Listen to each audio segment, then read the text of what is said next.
Okay, here we are again.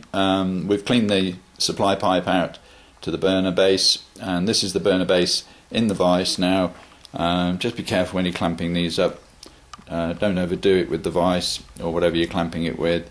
I've never broken one yet, but they are cast iron. So what we've got to do is clean out right in the middle there where the burner centre is, and also on the elbow, which was from the end of the supply pipe there. You can see the elbow going into the bottom of the burner base, the easiest way I found of doing that is with an electric drill and a smallish drill, something like a 3/16 drill, and just carefully take out all the carbon inside there, and that's what we'll do now. Now some AGAs have this base plate fixed into the base of the AGA, so that that stays level all the time, and these adjusters make sure that the burner itself is perfectly flat both ways, perfectly horizontal both ways. If yours is fixed into the AGA like that, then on the back of the burner down here there's a tube running through from the adjustment base to the burner base in there, and it's secured with these two bolts. If your base plate's fixed into the AGA, then undo this top bolt or the bottom bolt. It's a bit of a fiddle with the spanner, and then that will separate from the adjuster base, and you can take this burner like I've done here into the workshop. Okay, so here we go. We're going to clean out this elbow now on the bottom of the burner base, and it's just a case of going very carefully with the drill. It's as soft as anything really. You can do it with a screwdriver from the bottom, or rather from the top like this. Get as far around the elbow as you can this way. I'm not using a lot of pressure and I'm not using a lot of speed on the drill. You could do it with a hand drill if you wanted.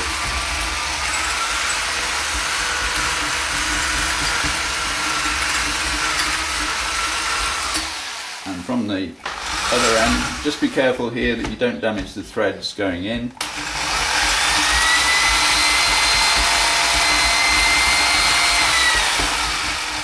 And just keep working at it like that. Spend a few minutes doing it. Okay, that's taken about 10 minutes to clean out the elbow on the bottom of the burner, and I hope you can see in here at the burner base. I'm going to move the light around over the top so you can see that it's perfectly clean in there now, and you can see the light shining through from the other side of the elbow, and that's really clean now in there.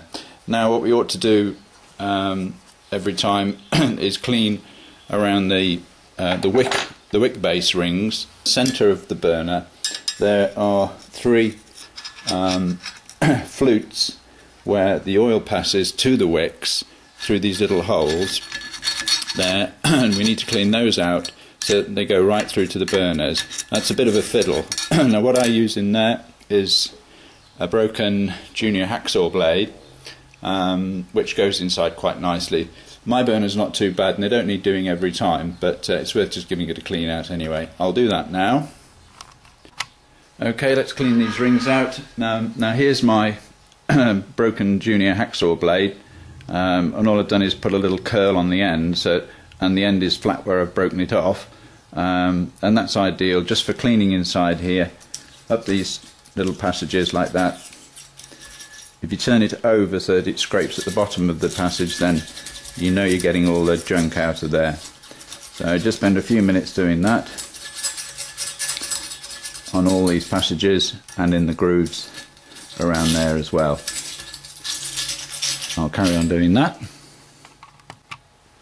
That's nice and clean now. All these rings around here are cleaned out, and all the channels where the oil passes through to the wicks are cleaned out. I've got a compressor here in the workshop, but it's not really necessary. If you want to give them a blowout, I use this bicycle pump with a ball inflator on the top, and that's ideal, just like that, to blow out the passages.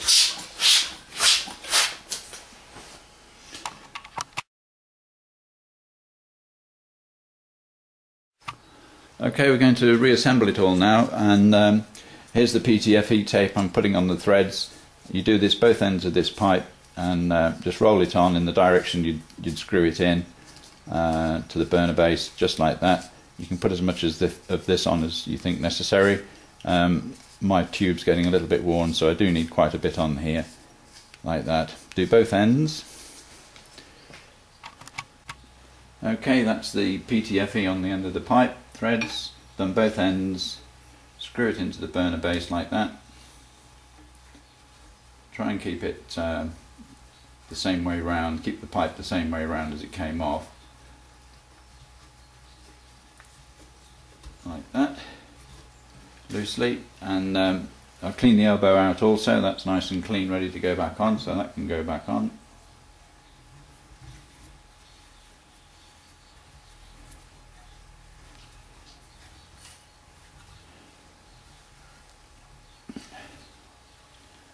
Now screw them down tight like that, and don't forget to get this elbow in the same orientation as when dismantled. And it's advisable to make sure that this is pretty much at 90 degrees, or at least at the same angle as it came off. Sorry you haven't been able to see that, but there's the elbow, and that's back in the same position now as it was when it came off, pointing towards my oil pipe, and it's nice and straight that way. That's the burner cleaned and reassembled.